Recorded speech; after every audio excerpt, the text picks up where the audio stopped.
4 घंटे गुजर गए। एक लड़के ने बीच में हिम्मत करके पूछ लिया कि साहब खाना लोगे?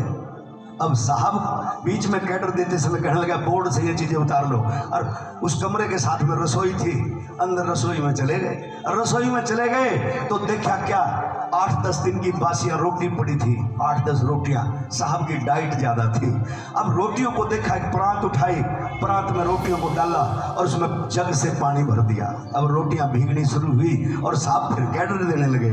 जब कैडर देते देते जब 5-6 घंटे गुजर गए तो एक ने फिर हिम्मत करी कि साहब खाना लोगे या नहीं? साहब ने कहा कि कांसीराम ने अपने खाने का इंतजाम कर लिया है। एक बार ताली बजाई साहब के लिए जोरदार। कांसीराम ने अपने खाने का इंतजाम कर लिया है। और जैसे ही कैडर पूरा हुआ साहब ने कहा कि कांसीराम का खाना ले आओ। अब बच्चे हैरान, किसी ने खाना बनाया नहीं, माँ बाप नाराज, चोरी से आए थे कैडर सुनने। बच्चों ने कहा कि सर खाना तो बना नहीं। अरे तुम चिंता ना करो, रसोई में जाओ, परात उठा के लाओ। और जैसे ही परात उठा के लाए और मेज पे रख दी, साहब ने चूर करके रोटियों को पानी में चूर के नमक लिया और नमक डाल के वो रोटियां खा करके, और इतना बड़ा इतने बड़े प्रदेश का 4 बार मालिक बना के चले गए। और जिसकी साइकिल नसीब में नहीं था उसे मोटरसाइकिल, गाड़ी और हेलीकॉप्टर और हवाई जहाज में बिठा करके चले गए। और तुम्हें शर्म आनी चाहिए।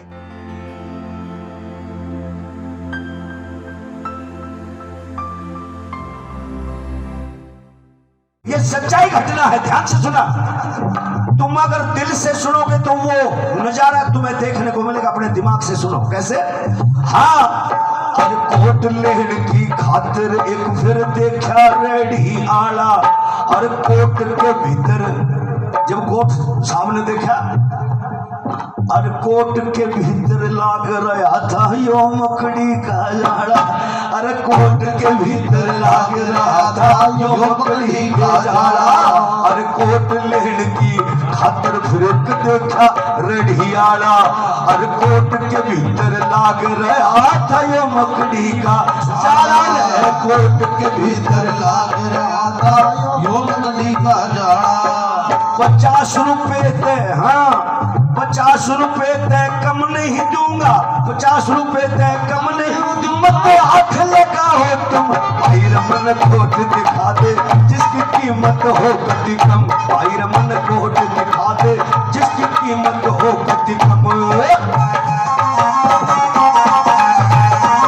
समझ में आ रहा? समझ में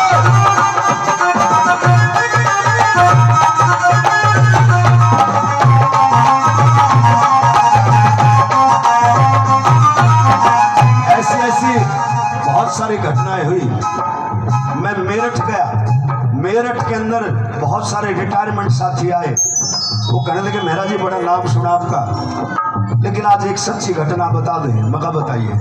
कहने लगे साहब कांसीराम हमारे गांव आए थे और साहब कांसीराम ने 3 बजे का समय दिया और साहब कांसीराम 1 बजे आ गए। साहब का साथियों, साहब के अंदर क्या था, एक खूबी थी। जब कोई मंच सजता था तो पहले मंच का मुआयना स्वयं करते थे। जैसे भाई आजा चोपड़ा जी ने रात को लड़ियां लगाई, झंडे लगाए और फिर माइक मिल जाए तो बोलने में अच्छा। तो साहब कांसीराम पहले मंच का मुआयना करते थे कि मंच ठीक लगा कि नहीं लगा, और फिर मंच पे आके दहाड़ते थे। तो साहब कांसीराम 1 बजे उनके घर चले गए। अब वो घर में वो लेडीज बड़ी परेशान, वो लेडीज गाल पकड़ने लग रही। बोली बेरा न कौन नालायक से एक कांसीराम में ढेड के बीजे ने हमारे बालक भगा रखे युवाओं को कैडर देते थे साहब। बोला ढेड का बीजे कांसीराम है, ये सच्ची घटना, ध्यान से सुनो। तो बोला ढेड का बीजे कांसीराम है, हमारे बालक भगा लिए। साहब कांसीराम जाकर ने बोला माता जी प्रणाम, मैं कांसीराम। बोला बैठ जा, उड़ा पड़ जा। एक जड़ा बकरी बंधा करती उड़े खाट घाल दी किकर की छाया में। जब टोटे के टाइम थे, एक फर्स्ट क्लास ऑफिसर जिसकी तनख्वाह इतनी बड़ी, इतनी कंपनी में नौकरी करने वाला अब्दुल कलाम के साथ, और उसको एक बकरी वाले बितवाड़ में उसमें बाड़े में बिठा दिया। बिठाने के बाद ने बोली ढेड का बीजे तो आने मरिया, भीतर पड़ गई। इतनी देर में नारे लगाते हुए रेलवे स्टेशन पर जा रहे साहब की बाट देकर साहब आए नहीं। वो निराश होकर गया कि इन्होंने मेरा साहब तो पहले आया रहे।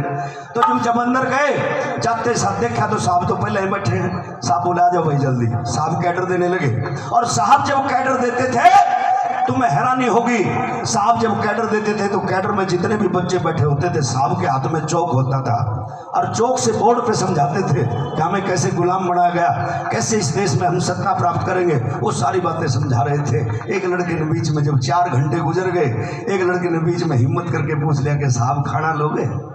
अब साहब बीच में कैडर देते समय कहने लगा बोर्ड से ये चीजें उतार लो, और उस कमरे के साथ में रसोई थी, अंदर रसोई में चले गए। रसोई में चले गए तो देखा क्या, 8-10 दिन की बासियां रोटी पड़ी थी, 8-10 रोटियां, साहब की डाइट ज्यादा थी।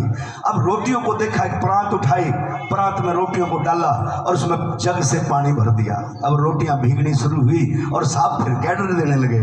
जब कैडर देते देते जब 5-6 घंटे गुजर गए तो एक ने फिर हिम्मत करी कि साहब खाना लोगे या नहीं? साहब ने कहा कि कांसीराम ने अपने खाने का इंतजाम कर लिया है। एक बार ताली बजाई साहब के लिए जोरदार। कांसीराम ने अपने खाने का इंतजाम कर लिया है। और जैसे ही कैडर पूरा हुआ साहब ने कहा कि कांसीराम का खाना ले आओ। अब बच्चे हैरान, किसी ने खाना बनाया नहीं, माँ बाप नाराज, चोरी से आए थे कैडर सुनने। बच्चों ने कहा कि सर खाना तो बना नहीं रहे, तुम चिंता ना करो, रसोई में जाओ, परात उठा के लाओ। और जैसे परात उठा के लाए और मेज पे रख दी, साहब ने चूर करके रोटियों को पानी में चूर के नमक लिया और नमक डाल के वो रोटियां खा करके, और इतना बड़ा तुम्हें इतने बड़े प्रदेश का 4 बार मालिक बना के चले गए। और जिसकी साइकिल नसीब में नहीं था उसे मोटरसाइकिल, गाड़ी और हेलीकॉप्टर और हवाई जहाज में बिठा करके चले गए। और तुम्हें शर्म आनी चाहिए। तुम्हारा अगर कोई भला कर सकता है तो सिर्फ साहब ने जो पार्टी बनाई, बहुजन समाज पार्टी, तुम्हारा भला कर सकती है, कोई दूसरी पार्टी तुम्हारा भला नहीं कर सकती। मेरी बात समझ में आएगी कैसे?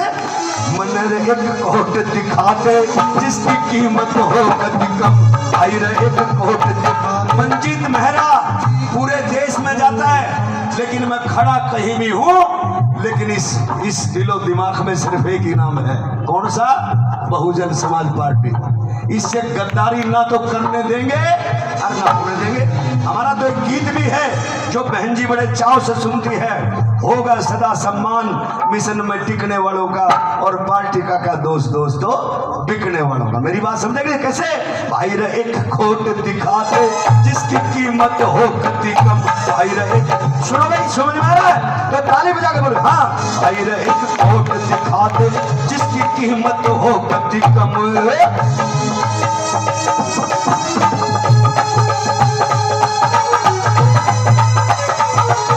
बहुत साधुवाद। देख ले भाई, मनोज न्यू थे पार्टी की बात करो। देख ले भाई, जब लटक झटक करूं था, नोटा में की लाइन लगी थी। अरे देख ले बेचारे मरे से आए पूरा कर। हाँ, एक कोट दिखा दे जिसकी कीमत हो कति कम, भाई रे एक कोट दिखा दे जिसकी कीमत हो कति कम। हो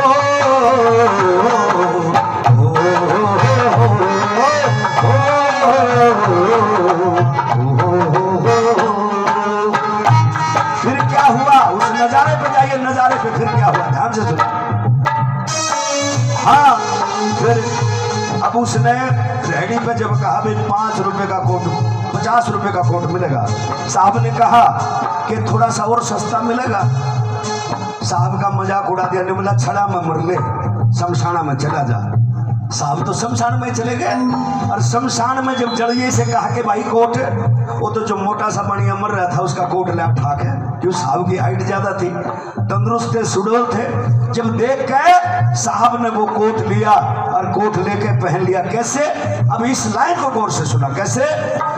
हाँ, फिर शमशानों में चले गए, एक कोट ले लिया भाई, शमशानों में चले, सारे बोलो भाई, हाँ ले लिया भाई।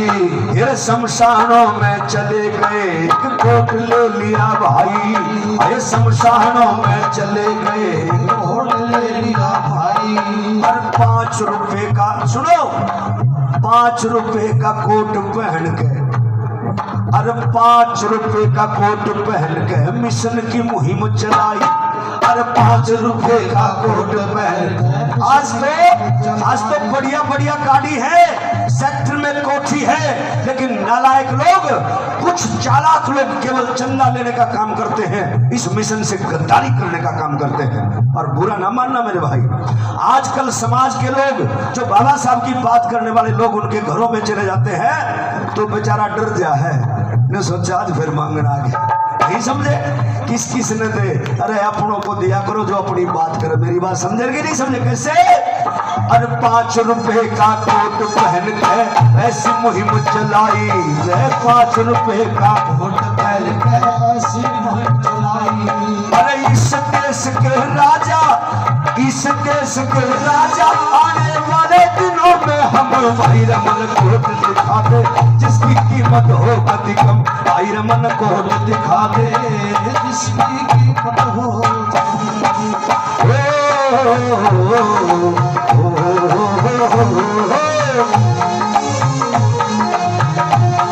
अंतिम लाइन कौन से सुना? अंतिम लाइन कैसे? हाँ भाई मंजित मेहरा यूं कह रहा ये फर्ज निभाना होगा। कौन सा फर्ज? कौन सा फर्ज? ध्यान से सुना। भाई मंजित मेहरा यूं कह रहा ये फर्ज निभाना होगा। हो मंजित मेहरा यूं कह रहा ये फर्ज निभाना होगा। और महापुरुषों का मिशन चला के कर्ज चुकाना होगा। और महापुरुषों का मिशन चला के कर्ज चुकाना होगा। हाँ आज महापुरुषों का मिशन, आज महापुरुषों का मिशन, ये कुछ नेता बेचे बेशरम। नहीं समझ भाई? नहीं समझ भाई? आज महापुरुषों का कुछ नेता, महापुरुषों के मिशन को नेता कुछ बेचे बेशरम। भाई रमन कोट दिखा दे, जिसकी कीमत हो कति कम। भाई ये नया गाना आते आते लिखा था गाना।